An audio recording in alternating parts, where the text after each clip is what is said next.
Good afternoon, everybody. Good morning. It's still morning time. And it's a pleasure to be here today, and it's an even greater pleasure that a school has come along with me. Coláiste Bríde, Maria Salvo and Sarah Jane from Coláiste Bríde have come along here today because I'm only going to talk for 2 minutes at the top and 2 minutes at the end. It's no bad thing.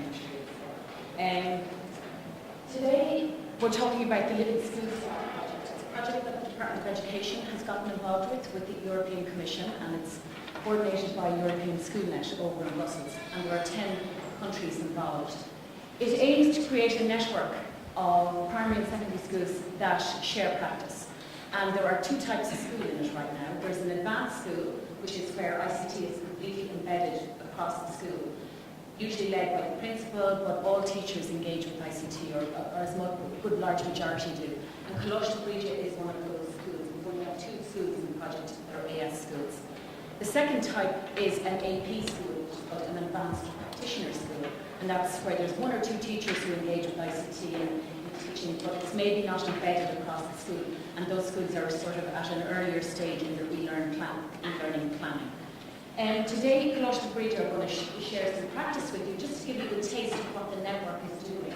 We share with each other, and then within the European network through webinars, and CPD via Twitter and other methodologies. And the idea is that we hope to identify successful strategies for change and for upscaling across into more classrooms and into more schools. It's an ambitious goal, but there has been some really useful and interesting stuff that's come back to us from Europe, and then similarly within the Irish Hub, there's been quite some interesting sharing of practice there as well.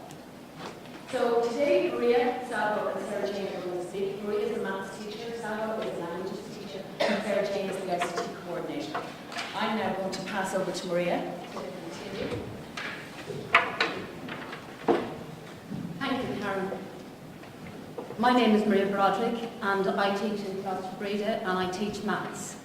And I'm just going to talk a little bit about the use of IT in maths in the classroom. We have interactive whiteboards in all our maths rooms, and the resources we use are Active Inspire software, GeoGebra, Geometry Sketchpad, and Autograph, in order to kind of jizz up the whole idea of maths, and make the students more involved. I also use a visualizer, and this is very useful now with Project Maths, because the students will be working in groups in my classroom, and they'll be all working on different problems, or they could be working on the same problem, and they might be doing things or solving the problem in different ways. So it's good, the visualizer is really good, so that I can show the different ways a problem is being worked out by different students to all the students in the class. I also have a tablet, which is directly linked to the projector. So with this, I can take a photograph of an individual student's work, and I can put it up on the projector so everybody can see it on the interactive whiteboard. The lesson notes are sent to the students in Edmodo in advance of the lesson. I suppose this is in an effort in a move towards a flipped classroom, where the students see the notes before the class, and then in the class we can focus more on the practice of problems. Homework is uploaded by students on Edmodo, so again there's less wasting of time in the class with correcting homework, and more time for working on those precious problems that we need to work out. Also, if students miss a class, or if for some reason students are always asking questions, or they go home and they have problems with homework, and I often get a message on Edmodo, could you do me a video to show me how to do this? Well, Edu Creations is a great little app that can be downloaded for free on an iPad. And I can make my little video, and then I can send it to the students, either upload it to Edmodo, or I can send it by email to the students, and they can open it in any browser. It doesn't have to be just on an iPad. I also use a Smart Pen, and this can record my voice, and also it records the written word, and I can post that on Edmodo as well, and send it to the students. A big project I'm involved in at the moment is the Connected Classrooms project. I got involved in this about 1.5 years ago, when the Digital Hub approached our school and asked us if we would be prepared to get involved in this. So I teach higher level maths remotely to students in Warman Secondary School using Microsoft Link. What do I have in my classroom? Well, I have two monitors sitting on my desk. On one monitor I can see the students in Warman, and on the other one is the content, the lesson content, and anything that I could be doing on the interactive whiteboard. I wear a little Sennheiser mic, and the students in Warmount also have a mic in front of them on their desk. And there's a follow me camera which follows me around the room, because now with Project Maths, we're not just teaching at the top of the room, we're moving around all the time. And you know, the students over there, I'm their teacher, there's nobody supervising them in the room, so it's very important that they see me at all times and I can see them as well. They have their handwritten homework scanned, or sometimes they take a photograph of the homework and they post this up on Edmodo, and I help them to set this up at the start. I can correct this on my tablet, and I return it to the students. I correct it in Microsoft OneNote, and I can return it to the students electronically. So there's no paper involved. It's very, very simple. And Diane Bannister from the Living Schools Lab, on her observation visit here in earlier February, visited my classroom and said that she hadn't really seen anything like this in any of her observations all over Europe. So this is something really that can be replicated in any classroom in Ireland or indeed in Europe. And I think for schools who are struggling with, say, the likes of chemistry or physics, to offer those kind of subjects to students, this is a real opportunity, and I am really very passionate about it. So if you have any questions later on about it, don't hesitate to ask. Thank you. I'll hand over to Salvo. Hello, so my name is Salvo Cacciato, and I teach French and Italian in the same school, Cloisterbreed in Dublin. And I'm just going to talk about some of the technology I use in my language classroom. The first one that I'm going to talk about is called Hot Potatoes. It looks like this. There should be a picture here. It is a software. It's free to download. One of the many things that I always bear in mind when introducing new technology is I always try to go for something that is free to sign up and free for the students and the school itself. So it is free. That's the website that you can download it from. The good thing about Hot Potatoes is that it lets you create custom-made exercises. So the exercises, the teacher is the creator of the exercises. Be it fill in the gaps exercises, or matching, or multiple choice questions, or open-ended questions, and so on. Only the teacher needs to install it physically onto his or her desktop. But then once the exercises are created by the teacher and the link is sent to the students, those exercises can be accessed even offline, also offline. They just need a browser to open, but they don't need they don't require an internet connection to actually be used. It provides instant feedback. It provides hints as well if the student is unsure about a particular answer, and I find it really great because what you can find for free online is not necessarily tailored to your specific needs. So this is great because you can custom make your own exercises. The next one that I'm going to talk about is GoAnimate. It looks like that. Again, it's a website a platform that you can sign up for free, and that's the website that you can find that. With the free version, you can make up to 2 minutes long videos. It is effectively a tool that enables you to make cartoons.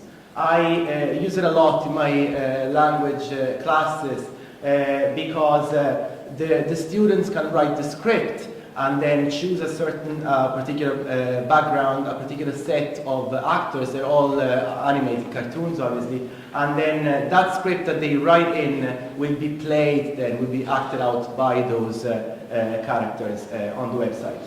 Or to bring it to the next level, you can let the students record their voice, and then that will be inserted, can be inserted as the script. And again, the actors, the cartoons will play it out. There is a chance for schools to subscribe, and I did subscribe for 3 teachers' accounts and up to 60 students' accounts. It only works out at around 90 euro. So it is quite reasonable as well. It does require internet to work, obviously. The next thing that I want to talk about is what I'm using at the moment. It's called CESI, and it is basically a different way to make presentations, almost like PowerPoint could be, but at a different level. Again, it's free to sign up. That's the website. The differences with PowerPoint is that you can have a multi-layered structure. You can give a multi-layer structure to your presentations, and a more meaningful structure as well, according to what topic you are trying to present. You can edit anyone can edit. You can set the privacy level to whatever setting you wish. You can share your presentation with other people by giving them the link or adding them as editors, or only as viewers, obviously. And you can co-edit, and then you can present offline as well. You can insert any sort of links, videos, and pictures, and again, it requires internet to work. Skype, everyone is familiar with. Again, it is more to give that idea of real interaction, effective interaction. I use it because I'm currently running a comenius project with a school in Italy. So I'm twinned, started as a Lithuanian project, and now it's went into a comenius project. And I use it a lot because at the end of a certain unit, a certain topic, we create role plays that will then act out in front of the camera in a web conference with the other school in Italy, and they do the same. We do role plays in Italian, they do the same in English. It is great, as you can see, as you can imagine, for motivating the students as well. They're not just learning for their teachers, they are learning something to have effective communication and interaction with their friends from abroad. And obviously, there's nothing that could stop us from linking schools within Ireland too. And the only difference, as opposed to the other problems that I've mentioned and I will mention, is that, as you will know, Skype requires good high-speed broadband to work effectively, obviously. Now, the other thing is Edmodo. Many of you will be familiar with Edmodo. I use it a lot to give assignments, and it looks like Facebook. It's modeled on Facebook. The students are very familiar with the structure. It's very intuitive as well, and they like it. Again, it's free to sign up. That's the website. You can create groups. You can set a password, obviously, so that only a certain number of students that you invite will access a certain group. The groups can be then locked, and no other users, unless you unlock the code again, the group again, and provide them with the code, can access it. There is a password for parents as well, so parents can access their children's account and see everything that is done online. And then I use it a lot to submit tests, upload resources, and it's great because they can upload their assignments once they have completed them, their homework, and then you can award badges, make comments. They comment on each other's work as well, and you can also submit quizzes and polls, and there is a facility inbuilt in Edmodo that draws charts and diagrams for you. The next thing that I'm going to talk about is... Okay. Okay. Just very quickly, Padlet, an interactive notice board. It's an internet-based notice board, and that's everything I finished this way, and the fact that the Italian country flag is bigger than the other countries is not accurate.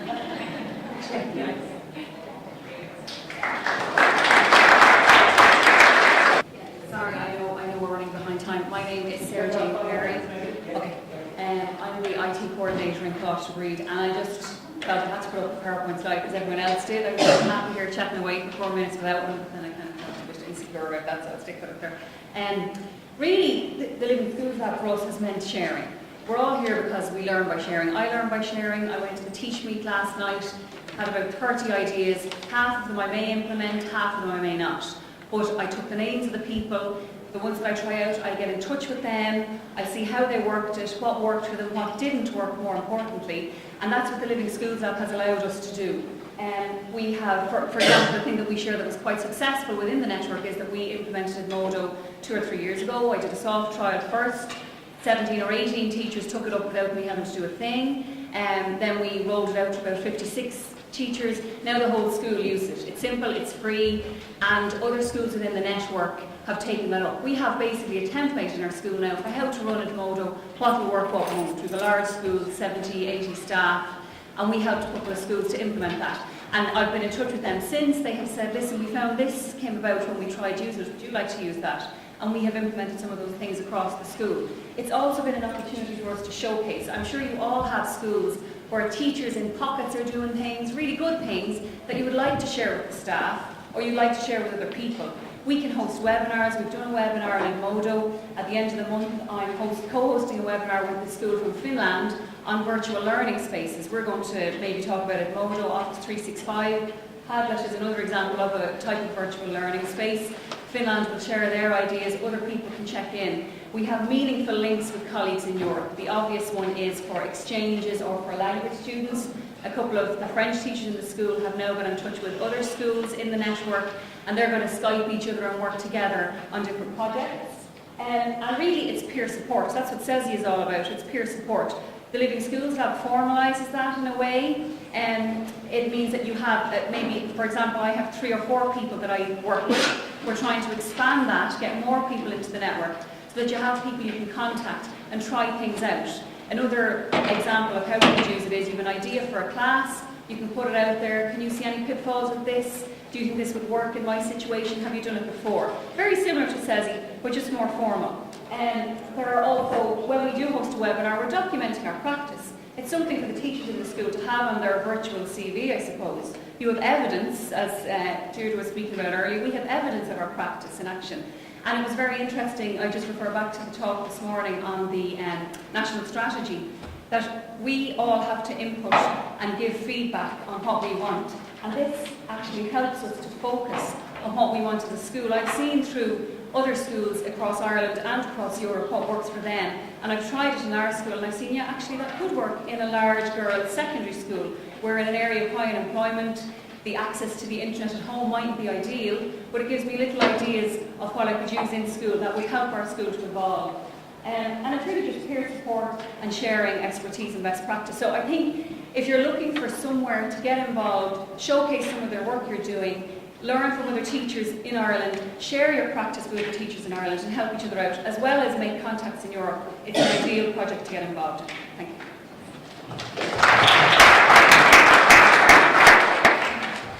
So I'm just going to wind up by saying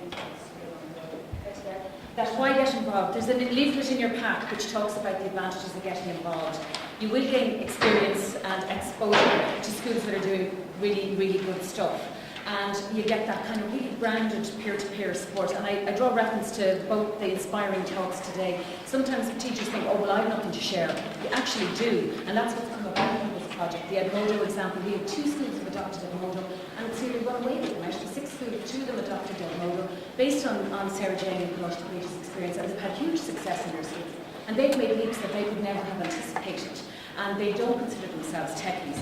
So I would kind of encourage you to really consider it. As one teacher who is an AP teacher, she's a bit of a, she's not got a hugely ICT-oriented school, and she said, I've been so inspired and encouraged by other teachers in Ireland across Europe. This project will help your school to organise, assess and develop technology-based learning. I'm not by no means a techie, but I am learning so much as I go. And I would kind of leave you with that thought and say, if you are interested, there is my email address is there, and the website and the more informal blog that we're running are there for you to peruse at your leisure. But do get in touch. We're welcome to new schools joining this network. Thank you.